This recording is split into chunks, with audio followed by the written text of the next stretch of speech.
আসসালামু আলাইকুম ওয়ারাহমাতুল্লাহি ওয়াবারাকাতুহ। সুলতান নিজামুদ্দিন রহিমাহুল্লাহ এর সময়কাল এক হিন্দু সাধু বাস করতেন। তিনি এমন এক অভ্যাস করেছিলেন যে রোগীর উপর দৃষ্টি দিলে রোগীর রোগ দূর হয়ে যেত। একবার সুলতান নিজামুদ্দিন রহিমাহুল্লাহ এর ভীষণ অসুখ হল। তিনি মাঝে মাঝে অজ্ঞান হয়ে পড়তেন। জ্ঞান হওয়ার পর খাদেমগণ একবার আর্জ করলেন, যদি অনুমতি দান করেন তবে অমুক হিন্দু সাধুর কাছে আপনার কাঁধে উঠিয়ে নিয়ে যায়। সে দৃষ্টির মাধ্যমে রোগ দূর করে। হরজত বললেন, সাবধান, এরূপ করবে না, তাহলে লোকদের ঈমানী আকিদা নষ্ট হয়ে যাবে। কিন্তু পীরের প্রতি মুরিদের মহব্বত হয়ে থাকে এশকে পর্যায়ের। সুলতান নিজামুদ্দিন যখন আবার বেহুশ হয়ে পড়লেন তখন মুরিদগণ এত পেরেশান হয়ে পড়ল যে তার খাট উঠিয়েছিল সাধুর বাড়িতে নিয়ে গেল এবং ভাবলেন, এটা হয়রতের ইচ্ছার বিরুদ্ধে হওয়ার ক্ষমা চেয়ে নেওয়া যাবে। সাধু দেখল এত বড় ব্যক্তিত্ব তার বাড়িতে এসেছে। সাধু তখনই সব কাজ ফেলে দৃষ্টি ছুটে গেল যে সুলতান নিজামুদ্দিন রহিমাহুল্লাহ এর খাটের কাছে এবং দৃষ্টি দিতেই এমনভাবে রোগ দূর হয়ে গেল যে সুলতান নিজাম উদ্দিন একেবারে উঠে বসলেন। মনে হল যেন তার কোন রোগই ছিল না। তিনি দেখলেন যে এটা হিন্দু সাধুর বাড়ি। বুঝতে পারলেন, এরা আমার কষ্ট সহ্য করতে না পেরে আমাকে এখানে নিয়ে এসেছে। তাই কাউকে কিছু বললেন না।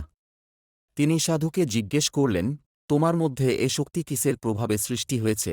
কোন আমলের মাধ্যমে এ যোগ্যতা অর্জন করেছ বল দেখি। সাধু বলল, আমার মধ্যে শুধু একটি বস্তু আছে যা আমার ওস্তাদ আমাকে শিক্ষা দিয়েছিলেন।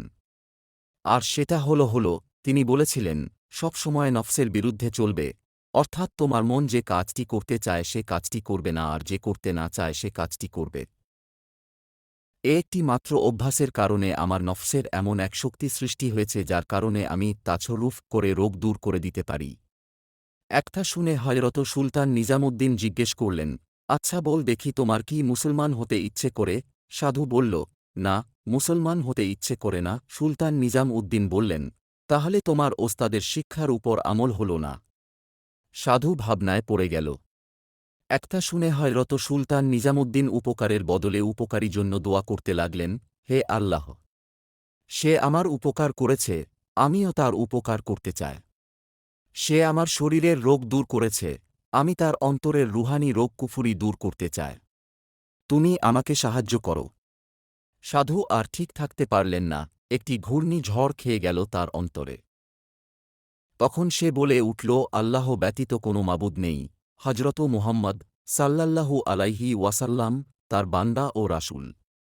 সুতরাং উপকারের বদলে অপকার বাস্তবায়িত হল। সাধু মুসলমান হয়ে ঈমানের সৌভাগ্য লাভ করলেন। আপনাদেরকে ইনা শেখ ইনা ফয়েজ চ্যানেলে স্বাগতম।